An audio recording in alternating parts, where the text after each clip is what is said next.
Hey aliens, it's Yagul Pyre here. Due to the contents of this episode, I'm here to insert a content warning. We will be discussing the topic of vampires this week, which means there is the discussion of bodies, blood, biting, exhuming human remains, and any other spooky content of that sort. I'll include the timestamps for when that begins in the comments for the show, but without further ado, the intro.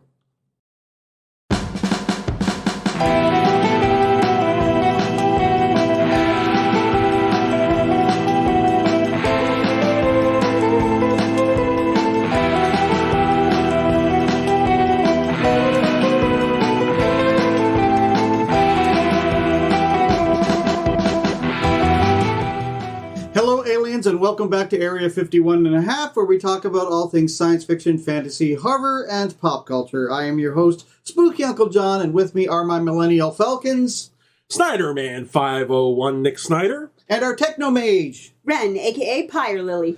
And it is the spooky season! Woo! So all month long, we're going to be talking about things that are spooky, things that have to do with Halloween, leading up to our annual Halloween special. You're not going to want to miss that. But before we do any of that, Nick, remind our aliens how they can get a hold of us. Oh, you can find us on social media. That is X, Instagram, TikTok, and now Threads at the Area 51H. You can also follow us on Facebook by searching for Area 51 and a half. Same thing with YouTube. And don't forget to check out our Patreon, where you can sign up and we'll send you neat things for money, because we need money. Thank you. Please, sir, can I have some more gruel? I'd like some gruel to begin with.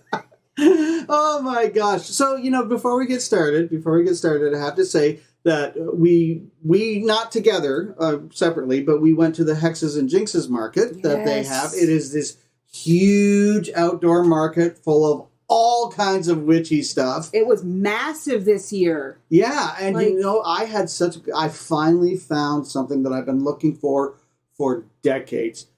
It's just because the specimen hasn't been right, or I didn't like the look of it, or whatever. I found an excellent specimen. Don't come for me. The thing was already dead. I found an excellent specimen of a death's head hawk moth. Oh my gosh. I've wanted one for the longest time because The Silence of the Lambs is one of my favorite horror movies. They're so pretty. It took my entire budget that I scrimped and saved for to take to the Hexes and Jinxes market, but I just went, that is in excellent condition. You can see the skull. It's a nice looking marking. There's no tears in the wings. It's not a big one, but it's beautiful. That's gorgeous. That's freaking awesome. And there was another outdoor market at Shaw's Ice Cream. Was there? Oh, yeah. Okay. Cool. Very. Shaw's Ice Cream is very famous around here. It's like Ben & Jerry's in the States. Yeah, except better. Yeah. So much better. It's local, but anyway, they had an outdoor market out there, and I wandered around, but there was this couple that had a tiny school bus that they had turned into the book bus, and they were selling used books. Oh, cool. I found a first edition of a Bachman book. In case you don't know, Richard Bachman is a pen name or pseudonym for Stephen King. He wrote under this name, and it was a first edition of Thinner, $5. You're kidding me. $5? $5. And I'm just like, yeah! That's Give it to awesome. me. So those are the two things that I picked up. Did you guys pick up anything? I got a hand pie. Yeah, I saw those, but the diabetic in me went, they look tasty. So funny story with the hand pie. Okay, so I was klutzy as all hell yesterday. Like, just a complete big So normal. buffoon. Yeah. So basically. normal. I banged my head off of the hand pie tent. You know how they're in a tent? Awning, yeah. Yeah, the awning. How they were indoors in the actual Railway Museum. Yep. Yeah, but they had a tent. Yeah, I get that, but how? Because I didn't duck. Because I'm like a stormtrooper, okay? Leave me alone. No, you're like a Sasquatch. Oh, thanks. Roaming through the woods freely. Anyway, free range, if you will. I banged my head, and the girl's like, "Are you okay?" I'm like, "Yeah, no, I'm fine." No, wait, no, I'm hurt. Seriously, you give me a free hand pie. She laughed. She laughed, yeah. Yeah. But yeah, no, it was there was nothing there that really caught my eye. So yeah. There was a gal that made jewelry, and it was electromagnetic kind of copper thing. Ooh. And I asked her what the process was, and it was really interesting because her nephew apparently he'll pick up cicadas. They're dead, of course. Yeah. They've already died. And he gives them to her. And it was really interesting because she will take this stuff and just rework it into jewelry. So, like, there were feathers from her bird, that had so creative. and it was so cool because this was an actual cicada, and she has to very gently inject the body with something to stabilize it, and then she puts it into the copper electro bath thingy. And I'm so technical. Just come for me for all your technical jargon. The copper bath thingy.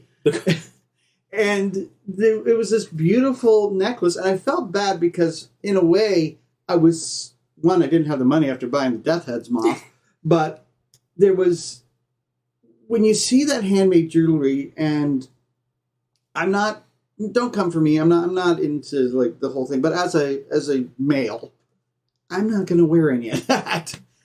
And yet it was cool. Mm-hmm. And it was so interesting to see all the different crafters and the things that they did. And I wore my t-shirt from Salem and my horns that I bought there 3 years ago. And people were like, "I love your horns." And it was just a nice, like, people get down on, like, witchcraft and horror people and whatever. They are some of the nicest people you will ever meet. Yep. Did forget to mention, I did pick up a couple little trinkets. I picked up a Ghostbusters keychain. I'm glad that you told me that, because in my mind, I'm going, Nick's birthday's coming up. No, I won't. So, fair enough. And I also picked up a Michael Myers for President magnet. Oh!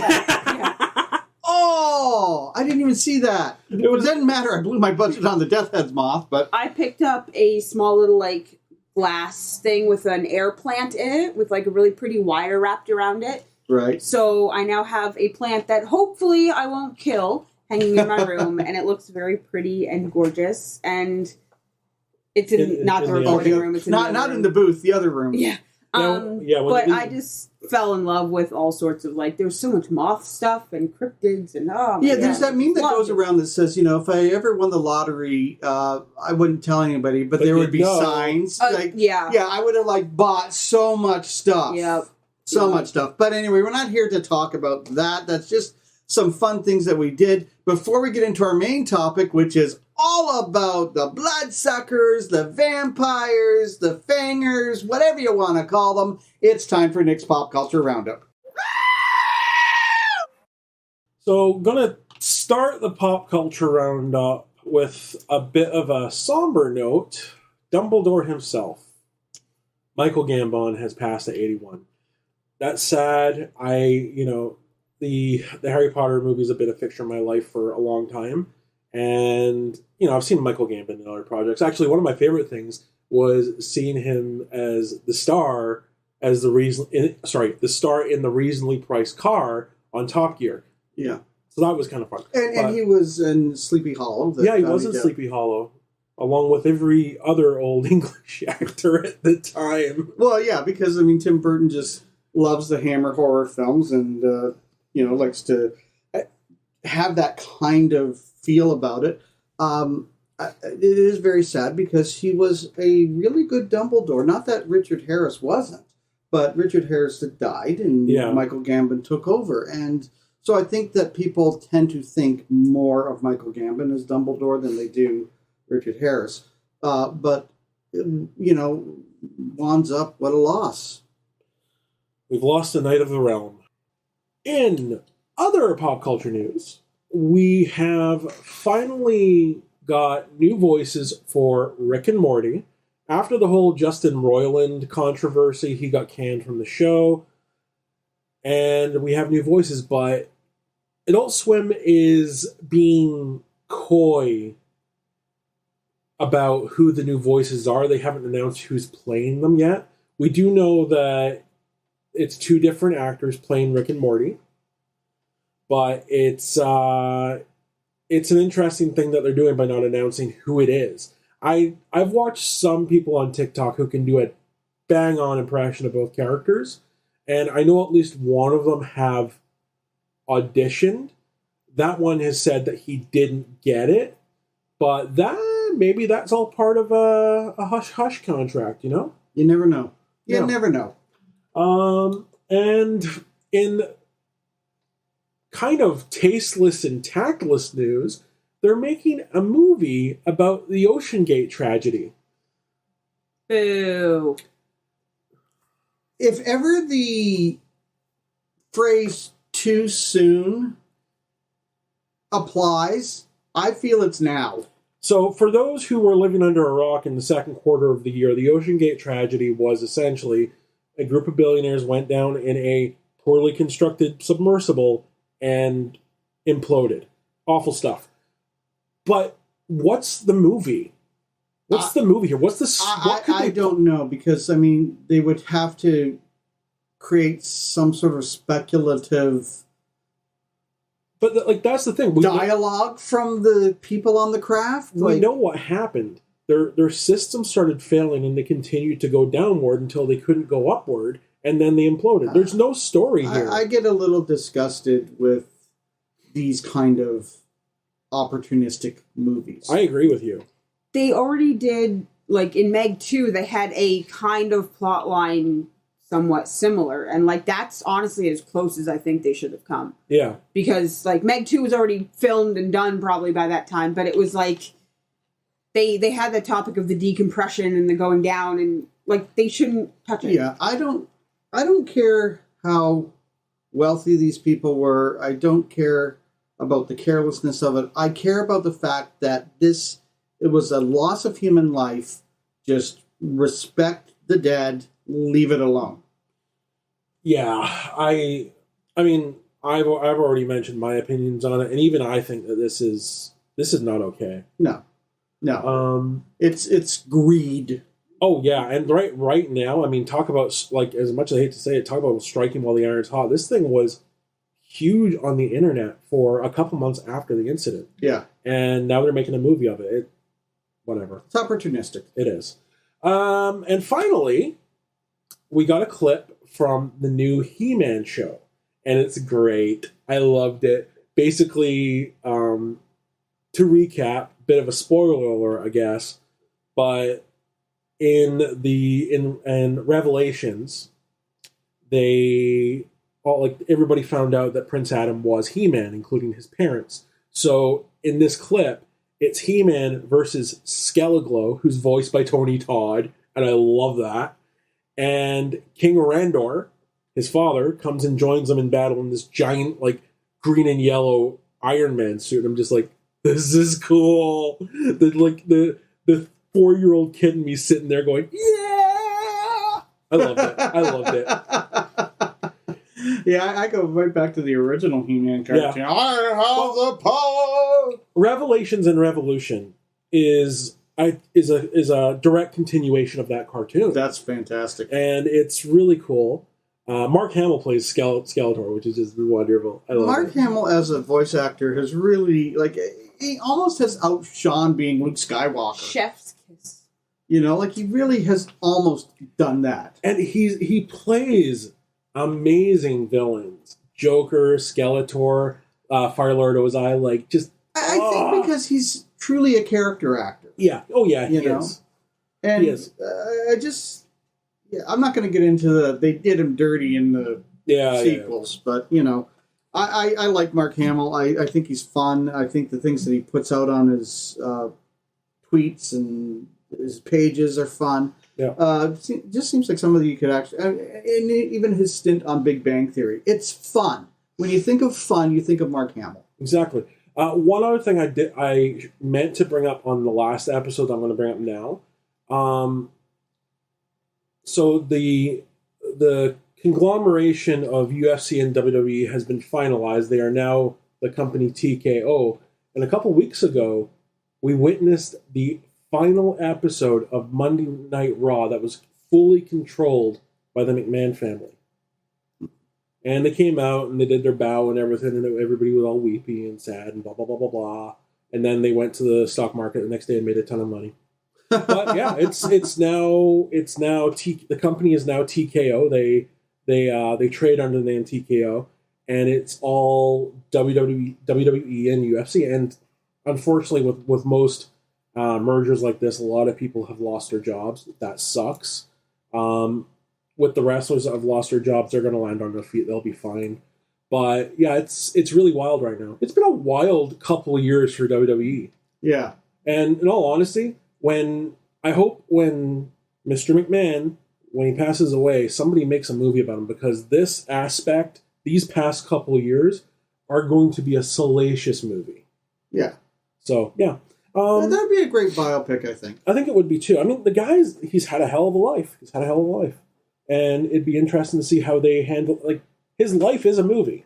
The guy is an entertainer through and through, and his life has been a movie. So, yeah. And even just the evolution of his character from when WWF started, not the World Wildlife Federation, get the F out. The panda people. But just everything from that, where he was just this announcer, had no idea he owned the company. He's just there with Jesse the Body Ventura, and Jesse's like just slamming him down. Shut up, McMahon. Yeah, you don't know what you're talking about, McMahon. and he just kind of went along like, hi, I'm Vince McMahon. I'm this nerdy little announcer that Jesse the Body Ventura gets to harass every week. And that's all you thought of him as. Yeah. And then all of a sudden it's like, oh, this dude owns the company. Yeah. Oh, okay. And then, you got that whole... It really took off in the 90s with that feud between him and Bret Hart and Screw the Boss and... Steve Austin. No, it started with Bret Hart. It started with Bret Hart? Yeah, because remember, like, he spat in his face. Oh, the Montreal Screw job, yeah. Like, it started with that, and then they ran with it. It's like, how can I turn this into a storyline, and I'm going to be the evil boss, yeah! So the funny thing about that is that McMahon thought Mr. McMahon, the real person, not the on-screen character, real person, thought that he was the good guy in that situation. And my thoughts and feelings aside, he went on air and talked about it and tried to portray himself as the good guy. Yeah, it wasn't going to happen. And the fans lost their mind. They booed the crap out of him. Especially us Canadian fans, because Brett, the Hart Foundation, the Hart family is everything to Canadians. Thank you for bringing that to us, Nick. It actually, oddly enough, ties into our main topic about vampires. It sure does. You remember Gangrel from WWE? Gangrel and the Brood. So Gangrel was a vampire, and he would come down to the ring, and he had a goblet of blood, and he'd drink the blood and then spit it into the crowd. It was fabulous. God, I loved it. I loved all that. They did the bloodbath thing where blood would just rush from the rafters and cover some poor wrestler. Oh, God, I love that stuff. And that is what we're talking about today. That is exactly our main topic. We are talking about vampires historically and pop culture. Like, where would we be in pop culture without vampires? Well, I mean, the horror genre would be, I don't know what it would be. It would be entirely different if we didn't have vampires. Yeah, and where does it all start, right? So, I mean, like, let's do this. We're not really going to talk about Count Dracula, because Count Dracula is a topic all unto itself. Yeah. But let's talk about the influence of Bram Stoker's Dracula in all of this pop culture, because we have seen Dracula in so many iterations, from the Count on Sesame Street to Count Chocula in Serial to any kind of, like, when you think about Monster Squad, right? Yeah. You think about, like, that whole Count Dracula visage that Bela Lugosi with the tuxedo and the Hungarian accent and all that kind of stuff, right? And just looking at all the stuff you mentioned, it really speaks to the versatility of Dracula and vampires. because it appeals to adults, it appeals to kids, it appeals to nerds, it appeals to soccer moms, it appeals to everybody. And you have those two big actors too that have never sort of gotten away from that role, in the fact that you have Bela Lugosi, who I mentioned, but then you also have Christopher Lee from the Hammer horror films. Yeah. And that was like just a whole series of Dracula films starring Christopher Lee. And Hammer really hammered home the vampire genre, because it wasn't just Count Dracula.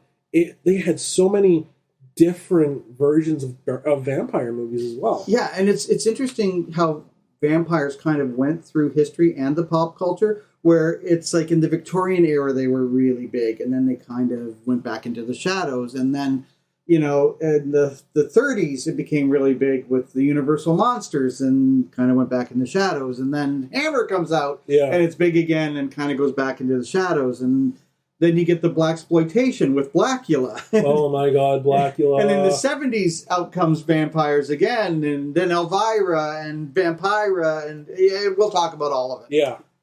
So before we get too far, let's back up and do some little bit of history learning. So quick note though, all of this is myths, folklores, so everything that we're going to talk about are different facts, stories. The details may change depending on the translation, the culture, the era, what people think of it. So this is just a broad thing. If you have differences on vampires, please tell us. Like, we want to learn more. Yeah, we're about to get edumacational. So I'm not saying that. So, vampires believed to start as folklore throughout Europe, but it wasn't like they had records of vampires to like Mesopotamia, to Egypt, all that kind of thing. But the term vampire, as we know it, first appeared in English in 1732 in reports about vampire epidemics in Eastern Europe. Right. So 1718, Austrian officials noted the local practice of exhuming human bodies to, quote-unquote, kill vampires. There are two people in particular who were dug up and stabbed through the heart to make sure that they were dead. A lot of the reports were paired between 1725 and 1732, and that's when it got really, really big. So due to the Habsburgs, which if you're a historian, you know that's just going to be crazy and weird as it is, but all this started during the Habsburg monarchy in Austria, Germany, Eastern Europe kind of thing. The first works of vampires was a German poem in 1748, followed by, a lot of people consider the poem Lenore from 1773 as a vampire story, even though technically it was death, not a vampire, but same imagery. And in fact, it was actually quoted in Dracula. Right. But the first vampire story book novel is 1819, and it's The Vampire by John William Polidori. Yeah. I'm sorry if I said it wrong. I think that's right. So it's based on a story that Lord Byron told as part of a contest between... right, where we get Frankenstein from Mary Shelley, Yep, we got the Polidori, we got Mary Godwin, who then turned into Mary Shelley, Lord Byron, and Percy Shelley. So they all told stories, did a competition. We got Frankenstein from that, and she won. Go her. But this guy, Polidori, took Byron's small story, turned it into a bigger story, based it on Lord Byron. So anything that says Lord Ruthven is actually Lord Byron. And it kind of was the first one that started the romantic vampire genre or fantasy. Like, it kind of made vampires into vampires. So, like, did he do that just to throw his homie under the bus? Basically, yeah. He was his physician, apparently, and was just like, you know who's full of themselves and be great as a vampire story? Lord Ruthven. Because they were probably still into, like, leeches and bloodletting back then. And actually, apparently, from what I read, if people mentioned this book to Lord Byron, he'd get upset. He'd get livid because he knew that it was about him. So then after that, in Victorian era, we had Varney the Vampire, which was... Varney the Vampire, yeah. I hear the name, and the first thing that pops into my head is Barney the dinosaur. No, Ernest P. Worrell running around in a vampire getup. Oh, you're gonna. I hear Barney's like, "Obey you, you obey me." It's will be. Hang on, is it Varney or Barney? Varney. Varney. Varney. And my connection there is Jim Varney played Ernest Worrell. I get it. Just listen to this, though. It gets better. So they appeared in Penny Dreadfuls. Right, yeah. Oh, I love that. So Penny Dreadfuls, just for the people that don't quite know, their stories published in weekly parts of like 8 to 16 pages. They cost a penny. Really big during Victorian eras. That's where you get Sweeney Todd, Dick Turpin, Spring-Heeled Jack, which just looks like Batman, if you ask me. But anyway. So it introduced the whole trope of the sharpened teeth. That was the first time vampires had sharpened teeth. So like the fangs or like the front fangs that we see in Nosferatu? The front fangs. The rat-like ones, yeah. So the plot, it's funny to me. It's Sir Francis Varney, and he inflicted a lot of troubles on the Bannerworths, which is a formerly wealthy family driven to ruin by their recently deceased father. So basically, he just messed with them. Like, it was basically like comics. And this guy, Varney, would die several times, and then he'd come back, and he had like 5 or whatever different origin stories, because each time he came back, the guy would rewrite a new one. So including like a medical student would applied like electricity to Varney's corpse, which revived him and made him into a vampire. They had no real actual plot. It was just a whole bunch of things and comics that ran over like 2 years, and they were in the Penny Dreadfuls. But that was like one of the first vampires, right? And then Carmilla in 1872, which broke a lot of Victorian things, Victorian stereotypes, because it was told as a young woman who was preyed on by female vampires. And in it, the men, so at the time, obviously, Victorian women had no purpose in life other than to be there for men, because that was their thought. But in this, the Victorian men are the useless ones. They can't do anything. The women are the ones with all the power. So it really turned a lot of the Victorian stereotypes on their head.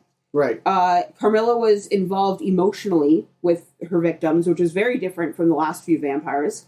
And even in death, she still lived, because the river where her ashes were scattered, she still lived in the river. But this was the first one that had the stake through the heart to kill a vampire. So it also had sapphic undertones, which really, really shook things up, and was what people believe to be, obviously, it influenced Dracula. Yeah. Which, in 1897, Dracula came out. It really hit a home run. Yeah, yeah. Way to go, Drunken Irishman. Yeah! I will note, just one thing about it. There's some debate about who, obviously, Dracula is based on. Some people say Vlad the Impaler. Other people say Countess Elizabeth Bathory. Mm-hmm. But there's nothing in the notes about those guys. But there's also an Irish vampire-like legend that Stoker actually noted about it, and that might be what it came from. Yeah, I think I should have asked Dr. Miller. That would have been great. But I think that he took the name from Vlad the Impaler for sure, because his name actually is Vlad Dracula. He got a lot of information from Transylvania, so obviously, like, the location was researched and everything, but there's no actual note on Vlad the Impaler in his notes. But, I mean, Dracula comes from Romania, he comes from the Carpathians, that's where Vlad the Impaler's castle is. I'm not saying it's wrong. Braun Castle, to be specific. Yeah. But that's where we're going to leave Dracula, because as we said, that is a whole other episode, so done with that. Yeah. But then it comes into... But the influence is there, and that's why we mention it, because without Count Dracula, would we have all these other vampire tales? Definitely not in the same way. Leaving the Dracula aspect out of it, even looking at that Bela Lugosi film, that movie heavily influenced horror throughout the decades. Yeah. And we don't have a horror genre without that. Well, truthfully, I would go one step further, Nick, because that was made in the 1930s, whereas Nosferatu was made in 1922. 100 years old, this German expressionistic movie, which is stolen from Dracula, even though it's Count Orlok, played by Max Schreck, is still held in high regard in both film and the horror hound fandom and the genre as one of the best and really one of the first horror movies and the very first vampire movie. Mm-hmm. So, and it's been remade.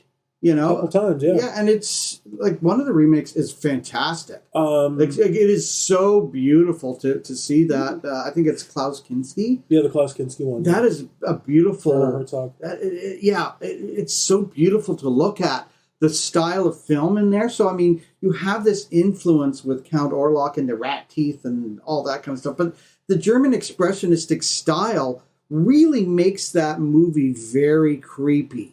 All the things that they did to get that movie, like Shrek would not appear in anything but his makeup and anything other than Count Orlok, and then he would just like scuttle away and disappear. And of course, that led to the movie Shadow of the Vampire, right? With our boy Dafoe, with Willem Dafoe and John Malkovich as Murnau. Dafoe played Shrek, and that was a creepy movie. Well, it just got into the whole legend that Max Schreck was really a vampire because of the way that he acted. You know, it's like, did Murnau get a real vampire to come and do this? No, he didn't, because he wouldn't be able to catch him on film. That and Max Schreck at the time was fairly large star as well. So, and he was also a bit of a nutter, I think. Yes, yeah, because he would actually freak people out, and he would actually. I think it could be lore, it could be fiction, I don't know. But there was even talk about him like actually eating things, like drinking their blood, and because he was just like and nobody knew about rabies. All about the method. All about the messy method. But I mean, when you look at the shadow play, like one of the things that we always see, we constantly see it, is that idea of the shadow of Count Orlok. And it's very German expressionistic with the way it's shot and the shadow going up the stairs. Yeah. You know, and then you see that it's always iconic where he's standing on the Demeter and he's looking all... Ugh. That's the first image I actually saw of a vampire when I was a kid. And if you think about looking at the shadow work and you look at movies, like more modern movies, like even Paranormal Activity... Yeah. The shadow work in that is fantastic. And it obviously, like, we wouldn't have that type of work without these movies that laid that groundwork. Yeah, but, I mean, you're in the 1922s. It's a silent movie. Movies are not that, like, they're new. Yeah, exactly. They're really new. Can you imagine being in 1922, going to see this silent movie? Like, that would scare the living daylights out of you. Mm-hmm. I mean, absolutely it would. Nosferatu also showed up in SpongeBob, if it means anything. Well, he was the enemy, or not the enemy, he was messing with the lights at the Krusty Krab and scaring SpongeBob the entire time. And that was, I don't know, that always pops into my head when I think of Nosferatu. Yeah, and Nosferatu, of course, is a European word for vampire. So many words. I love that Simpsons episode of Treehouse of Terror where Lisa's like, Nosferatu, das Vampire, and she's going through all of these different names for a vampire. Oh my God, yeah. But, I mean, it's like when you just look at all of this kind of imagery, and that movie influenced so many other parts of pop culture, because let's talk about Stephen King's Salem's Lot for a minute. Well, yeah, Mr. Barlow? Yeah. Yeah, he's a Nosferatu style vampire himself, and a creepy. Oh my God! That miniseries has some of the most disturbing imagery in it for its time. Mm-hmm. I mean, when you think about, I can't think of the actor's name. He was a character actor who was big all through like the 70s and 80s. Can't think of his name, unfortunately. But when he is discovered to have turned, and he's sitting there in a rocking chair, and it's all dark, and the eyes are glowing, and the kid at the window coming for his brother. Oh God! I mean, nobody does it like Stephen King. No kidding. I need to watch some of his stuff. I've never seen it. No, wait, I saw it. Yeah. Which one?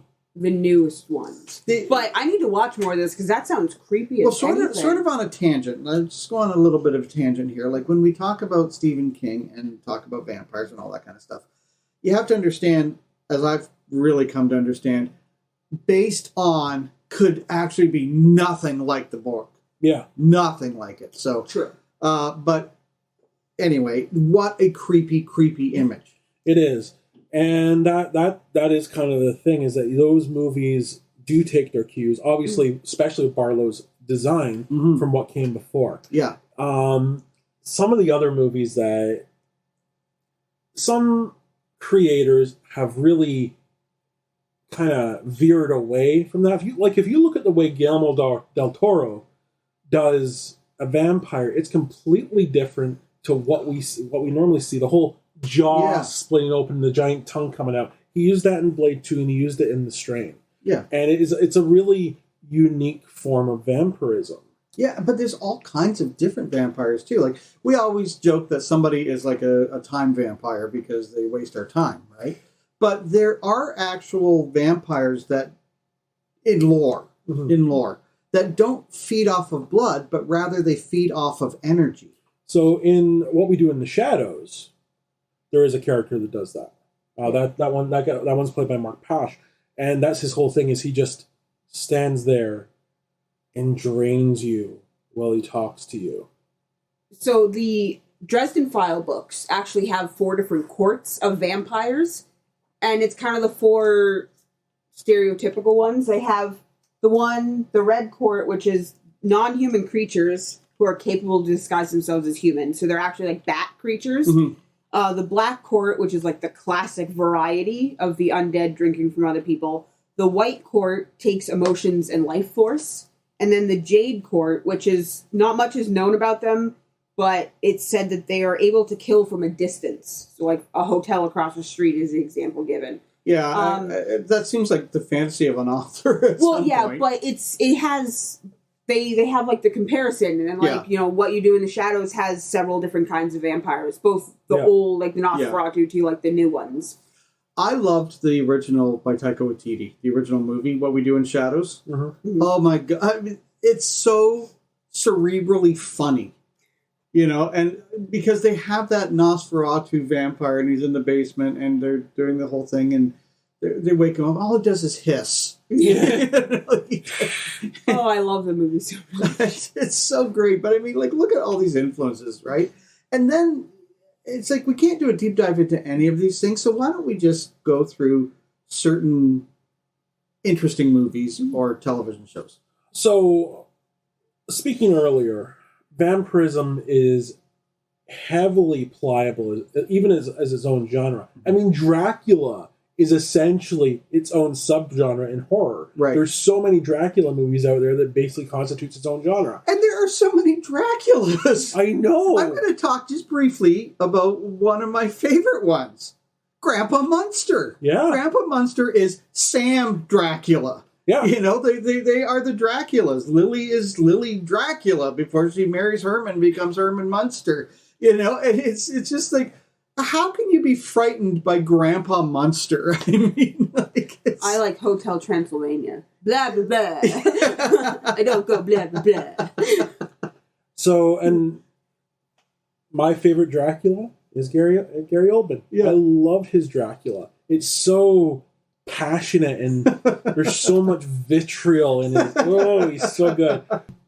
So, Ren, you had mentioned Hotel Transylvania. Wonderful animated series. Really like that series. I mean, it kind of goes off the rails, as any franchise does. But let's start there. Let's start with vampires in children's programming. I mentioned the Count from Sesame Street. Yeah. We mentioned Count Chocula. One of my favorites as a kid was Count Duckula. He was a vampire duck, and he was very much done up to look like Dracula, and he was a vegetarian. It was silly. Whatever, I loved it. And one of Ren and my favorite is actually similar to that. It is Bunnicula. Ren, you want to talk about Bunnicula? I don't remember a whole ton about it because it was a a big book when I was in elementary school. Right. But he would drink carrot juice or something. I can't exactly remember what it was, but it was, this bunny would act like a vampire and like would drink carrot juice and Saturday morning cartoons when I was growing up, I believe it was ABC. They would have like they called it a movie, right? Whatever. And so they did these animated movies, which were maybe an hour long. So they were longer than your typical cartoons on Saturday mornings. And they had like Miss Switch as the witch. You know, they would always put something out great Halloweeny, and one of them was Bunnicula. I remember it as a book. I don't even remember it as a it was an animated little special. So I mean, like Bunnicula is a huge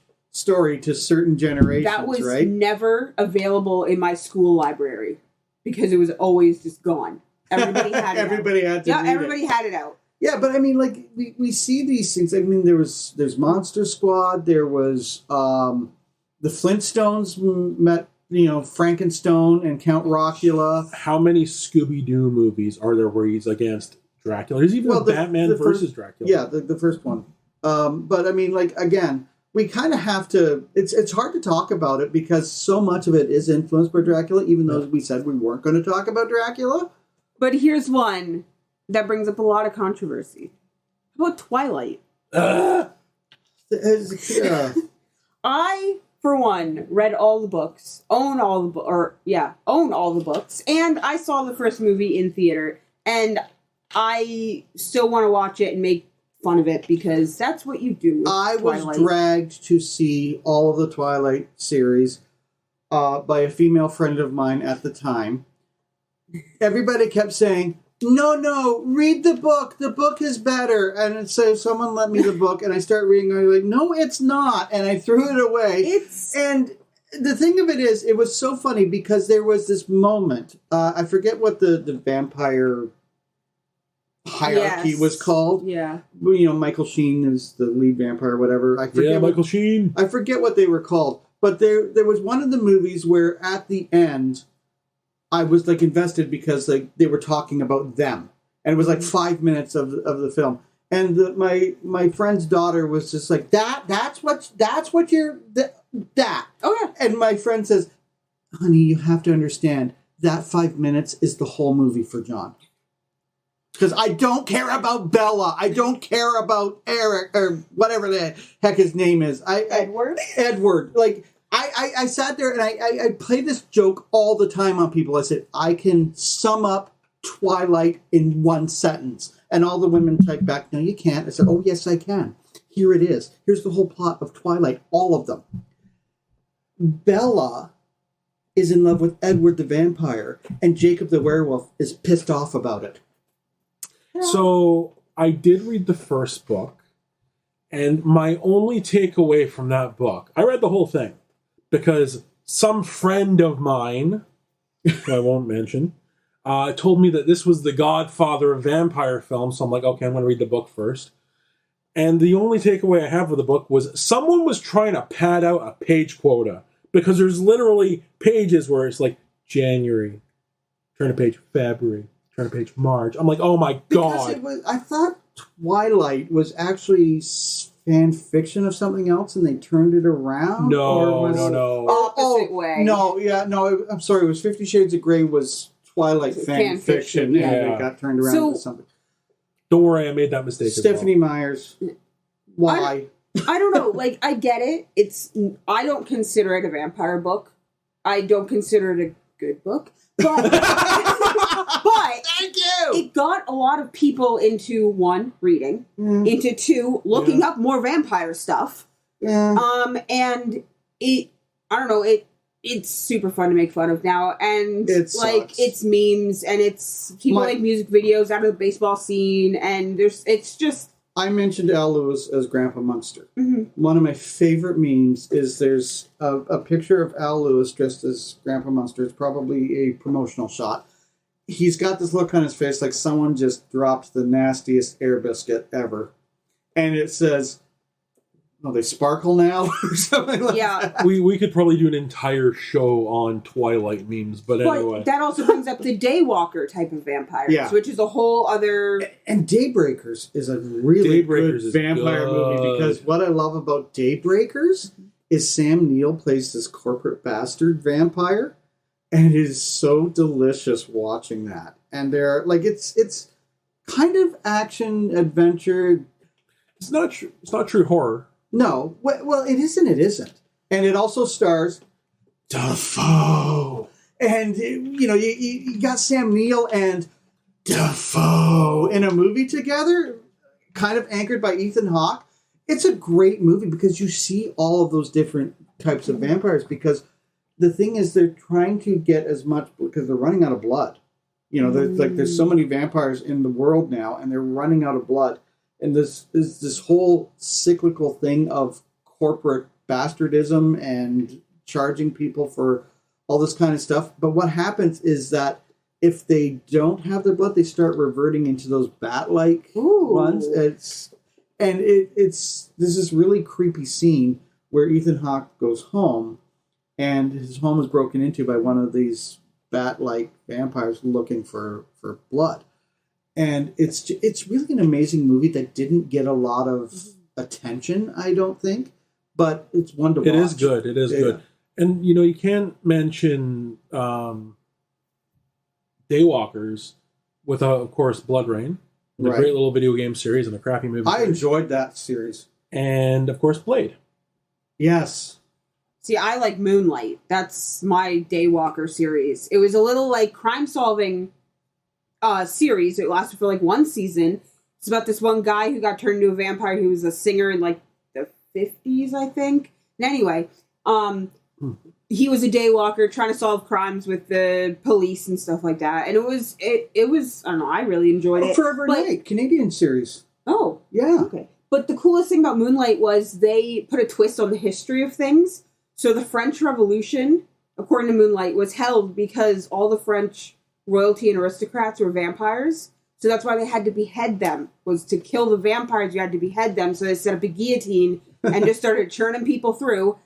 But I was like, that is so cool that that's the twist that they put on it. Because the people realized, oh shoot, like that's why we're dying. It's because of the vampires, and they started going through them. So as John mentioned, we had Forever Night back in the early 90s, which is very similar to Moonlight. Moonlight, of course, came out in the mid-early 2000s. But yeah, Forever Night was a Canadian production, and you know more about it than I do. Yeah, it took place in Toronto, and the lead character worked as a police officer, a detective of all things, right? Yep. But they had like this really rich set of characters. I can't really speak to it wholly because I caught episodes here and there, because it was, again, I'm busy at night doing theater, so, and we're talking days before I really had like anything that I could really record with. I didn't even have a VCR. Yeah. So I couldn't really record them to watch them later. So I caught them kind of in reruns here and there. But Lacroix was like Lacroix in D&D terms would be like chaotic neutral. You know, he kind of he kind of led on the guy you're talking about, the dark side, but like he was always kind of like that little. He was always like doing the pinpricks into the. It's interesting how a vampire character can lead into a crime fighter, because you've also got Angel as well, which was a spin-off of Buffy. Angel is a private detective in L.A. trying to solve supernatural cases. Right. Blood Ties is a series by Tanya Huff, who got turned into a TV series. Same sort of thing. The cops need help with with solving crimes. There's a vampire, but it takes place in Toronto too. So there's a lot of mentions of like different streets, which is fun because living around Toronto, we're like, oh, I've been there, I know that place. Yeah. And it's just exposed the ugly truth that Toronto has a lot of vampires. Indeed. I think I actually remember that one. Yeah, and then like at the end in the TV series stopped, like in the end, there can only be one vampire in an area. So like the vampire ends up turning the cop or the private detective or whatever she was. So he ends up moving out of the area so that she can have Toronto so that she doesn't have to leave. Which is a different, like, very territorial. There's no groups of vampires. It was one alone in each area. So since we talked about literature, since we talked about Twilight, let's talk about a better series from Anne Rice, the Interview with the Vampire series. I have not seen that, and it's been on my list for years. You haven't seen it with I've Tom not Cruise seen and Brad Pitt? the movie, or I guess there's now a series coming out. Yeah, there's a series on AMC. Yeah. I haven't seen that because I just forgot. I started watching the series. I enjoy it. The guy that plays Lestat just kind of sneaks up on you. Like, he's so at the beginning. Yeah.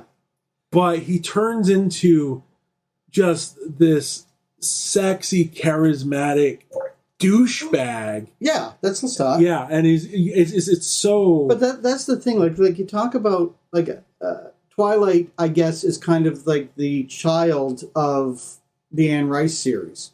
You know, because Anne Rice, her fiction tended to be on the verge of erotica. Yeah. And sometimes right into erotica. Yeah. And that goes along with vampirism, Yes, right? it does, Because there is that idea of them being able to put you under a spell and that's been from the very beginning. You know, I mean, we see that at the beginning. But I mean, like, Interview with the Vampire, I think it came out, I want to say in the 70s, actually. The book? Yeah, the book. 76. Yeah. So, I mean, like, I don't know why it took so long for it to come into the forefront of it, but, like, when you think about it, in 1976, like, you would have said, well, maybe if it came about in the 80s, that would have made a lot more sense. But, I mean, I don't know why it took so long for it to catch on, other than I would think that maybe there was some underground subversiveness, because there was that whole idea of anti-Satanism that we talked about on a podcast previously with the Dungeons and Dragons.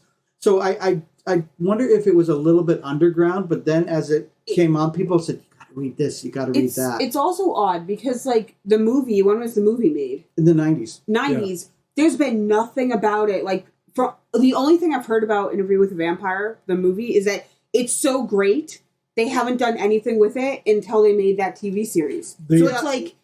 As far as I know, maybe they did. They did do Queen of the Damned. Yeah. But it wasn't as good as Interview But with they haven't tried to, like, remake it or anything. They're just like, yep, this movie's great. It's fine. It's done. And now we're going to try to remake it. But Anne Rice actually helped write the screenplay. That would do it. Okay. So it's very faithful to the book. Like, it takes the best parts of the book, and it is really a true adaptation.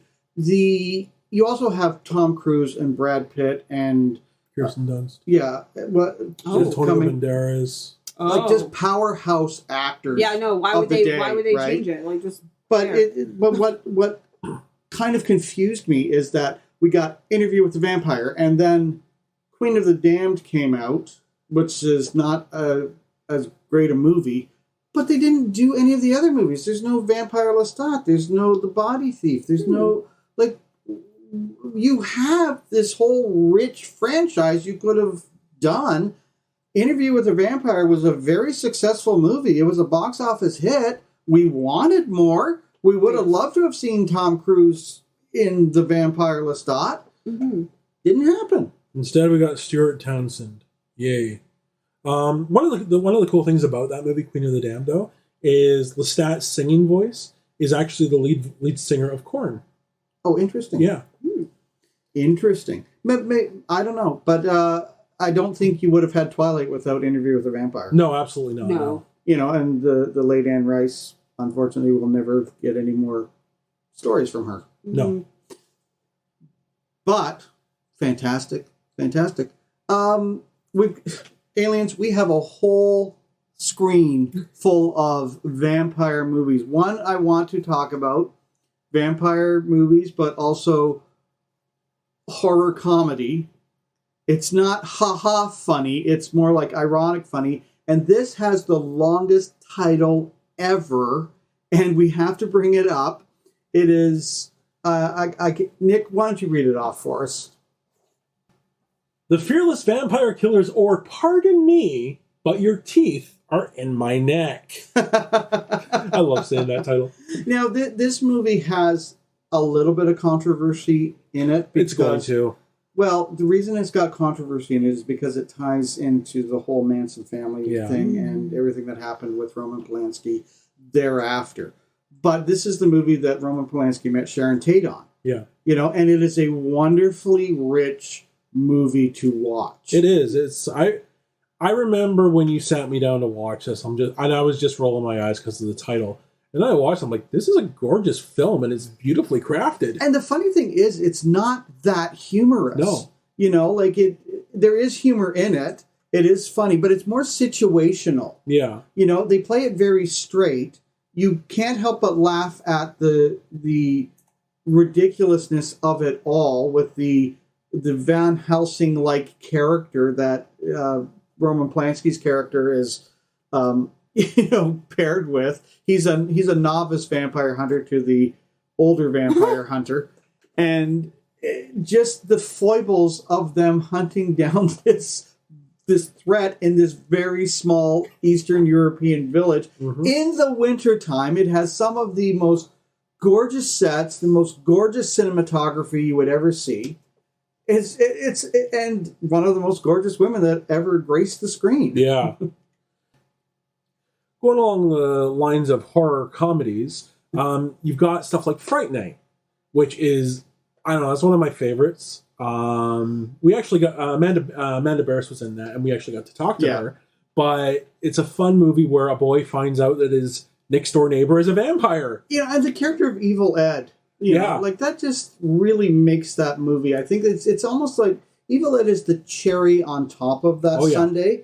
And it's kind of sad that you have a really great original movie like that with Chris Sarandon and Roddy McDowall and Amanda Burst. They just all do such a great job. Mm-hmm.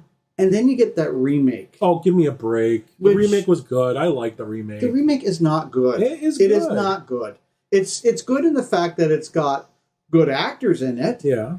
It's good in the fact that they did a remake, but the character played by David Tennant is nothing like the Roddy McDowall character. I realize they tried to update it because you don't have those horror hosts. Yeah. But it didn't really work that great. The best part about that movie was actually Chris Sarandon's cameo. I was actually going to mention that. Yeah, Chris Sarandon getting just decimated by Jared Andrews was hilarious. And he loved it. They weren't actually going to do that. And he's like, no. I want to be I want that to happen. Because it's like that whole passing of the torch kind of thing, right? Yeah. Of course, there's Dracula Dead and Loving It with Leslie Nielsen and Mel Brooks. Oh, can't go wrong with Mel Brooks. God, everything about that movie is just on. I love McNichol as Renfield. Yeah, and just such a fun movie. And then you also have Monster Squad. Wolfman's got nards. Wolfman does in fact have nards. Yeah, I love that one. Moving, not a comedy per se, but it definitely has funny bits. Lost Boys. Lost Boys is not a comedy, but the grandpa in that is hilarious. Oh, the final line. And, there's a line about, I can't remember what the line is off the top of my head, but it's like, like the Frog Brothers. Yeah. It's the Attack of Eddie Munster. and that's the thing is, it's not a comedy, but it have a lot of comedic elements. It's very 80s because a lot of 80s horror movies had a lot of comedy in them. Yeah. And I love the final line. Bernard Hughes, as the grandfather, comes in and he crashes through the house and, vanquishes the vampire and everything like that. And he's just wandering around grabbing a bottle of booze. And they're like, Grandpa, are you okay? Dad, are you okay? And he's like, one thing I always hated about living here is all the stinking vampires. Yeah. It's like something you could have told us at the start of the film. This is information we could have used. But I love that. The less said about the sequels, the better. But... but this is the problem. It's like we can't even focus on any one particular movie because they're all so great. Yeah. And we haven't even gotten into... there's one I really want to talk about, which is a foreign film. Actually, two foreign films we should talk about. Let the Right One In. Yeah. And this one that I saw recently, by recently I mean probably back in the wintertime, which was A Girl Walks Home at Night. This is a fantastic movie where she it's a female vampire, right? And you think this is going to be something else. And the way that foreign films tell stories is so different than North American styles. And it's a rich, beautiful movie that has great tales to tell. And it's just wonderful about that whole idea of male dominance versus females, and females being vulnerable and turning that all on its ear. And no, you are the ones that are vulnerable, because if you're stalking this woman, you are going to be her dinner. And Let the Right One In has very similar tones to that. Yeah, so Let the Right One In is it's kind of weird because it's a cute little puppy love movie, but we're not talking about the North American remake. We're talking about the original. Yeah, I know. Yeah, because I'm just saying that for the alien, because the original is so much richer. Yeah, I mean a lot of what was happening is you see those remakes like Ju-on and everything, where it was almost shot for shot, but with American actors. Yeah, and that to me seems almost pointless. Just learn to read subtitles.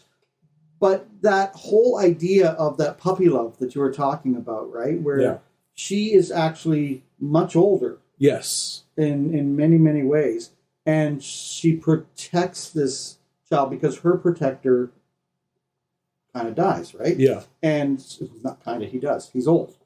And so it's almost this whole kind of thing, like with the Let the Right One In, where it's twofold.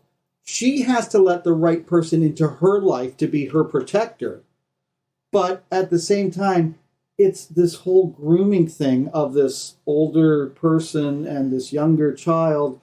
And, has he let the right one in for his life? Yeah. So it becomes very rich. And that shot with the bullies and the swimming pool. Where oh, my God. It is one of the most visceral things you can ever watch. It's just fantastic in all of its imagery.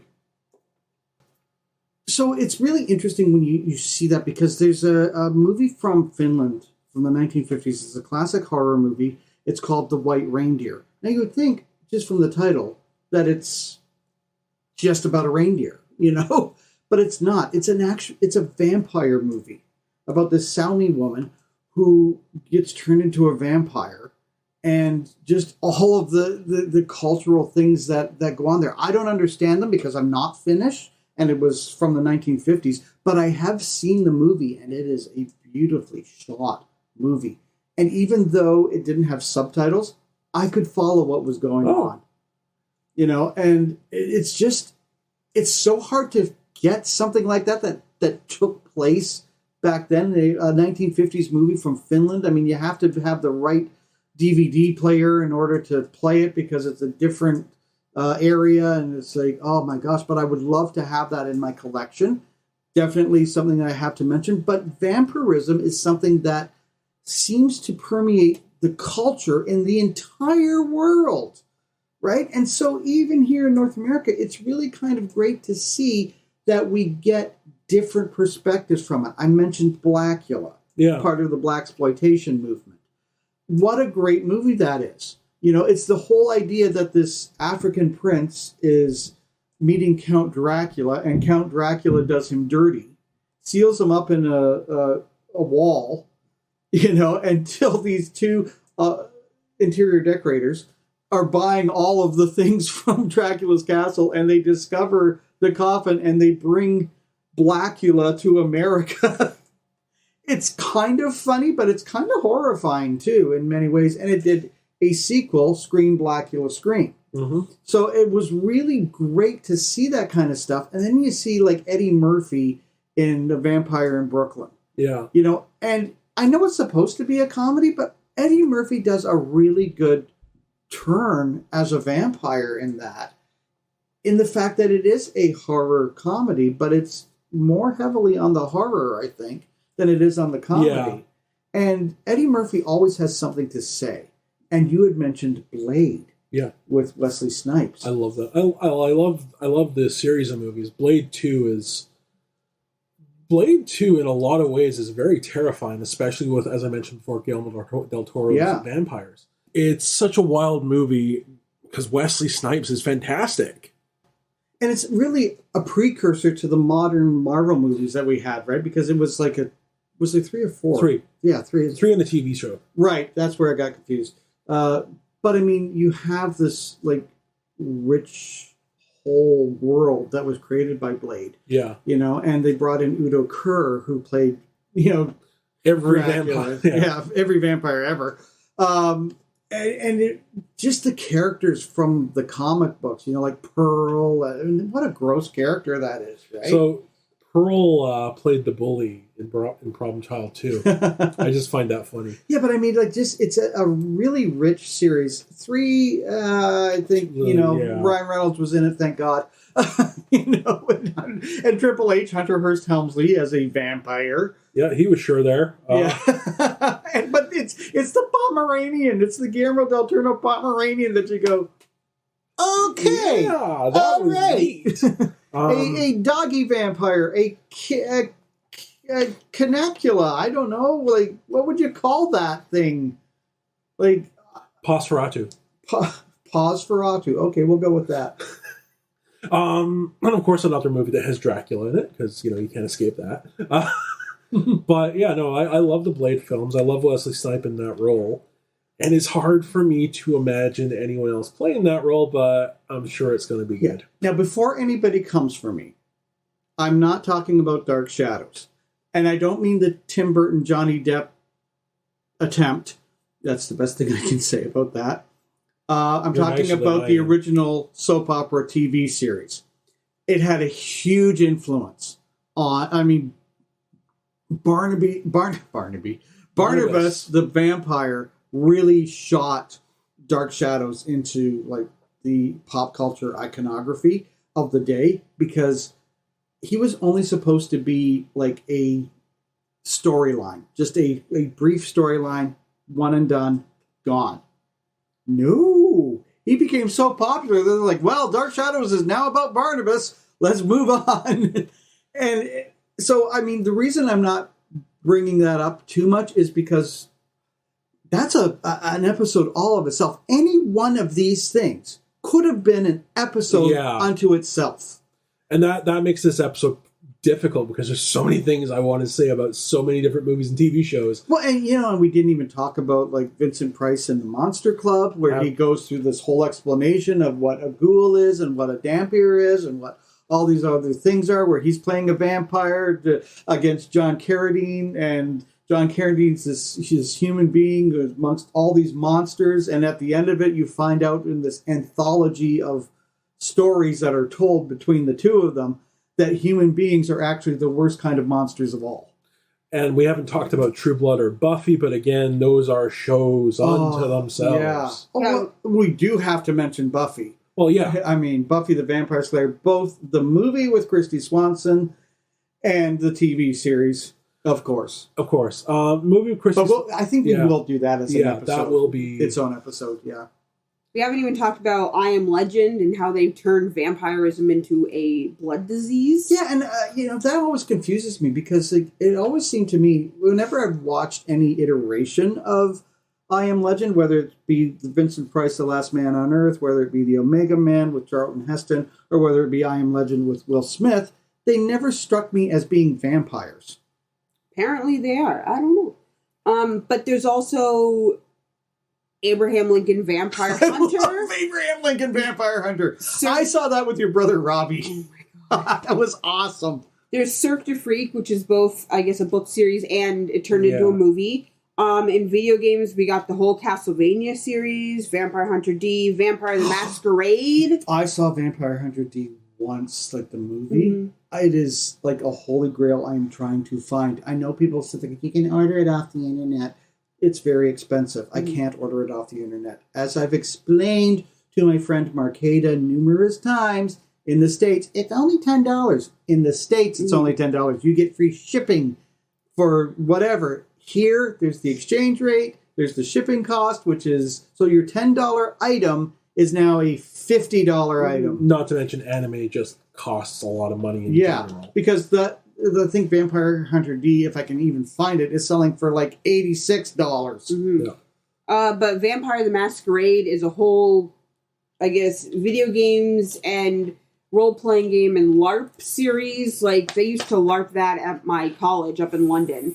Funnily enough, Vampire the Masquerade, going back to Gangrel earlier, Vampire the Masquerade, any WWE video game that includes Gangrel, Vampire the Masquerade is credited in the credits because he takes the name from the Gangrel tribe, or whatever it's called in that, as his name. We have the Van Helsing movies, or the new series that's on, I think, Netflix. Yeah. Like, that's a whole separate thing of vampire hunters. Yes, because Dracula sort of did spin-offs in a way. Like, you've got Van Helsing with Hugh Jackman. I mean, it was fun at the time. It's a popcorn flick. It looks gorgeous. It's fun. It's got Kate Beckinsale in it. And the thing is, I mentioned Dr. Elizabeth Miller earlier. Dr. Elizabeth Miller was she's a professor emeritus of Gothic literature, and she was the president of the Transylvanian Society of Dracula. She came to our stage production of Dracula that Nick and I did many years ago and gave her thoughts, and she said that my adaptation was the most faithful adaptation she's ever seen. Thank you very much.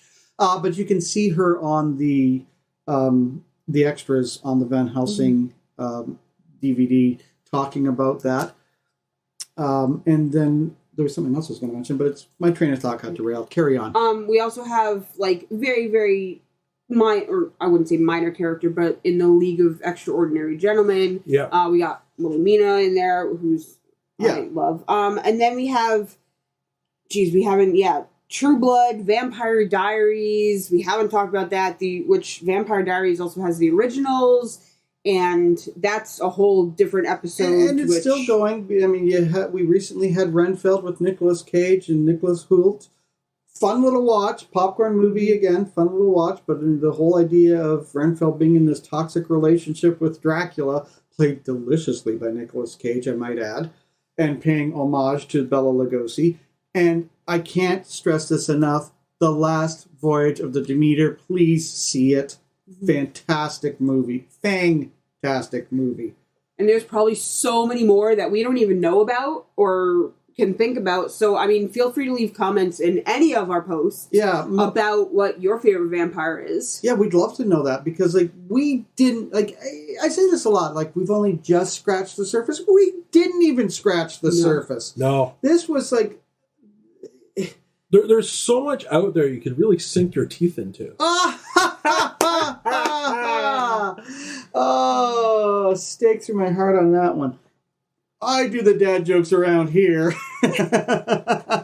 Speaking of steaks, I forgot to mention at the Hexes Jinxes market there was actually a stall selling vampire steaks. Yeah, and the one place had a vampire kit all done up that you could hang on your wall, and I didn't ask how much it was, but I would have loved to have had that, because what I would have liked to have done with it is then put this little placard that says, "In case of emergency, break glass," or something to that effect. Of course. But that is all the time we have for this episode of Area 51 and a half.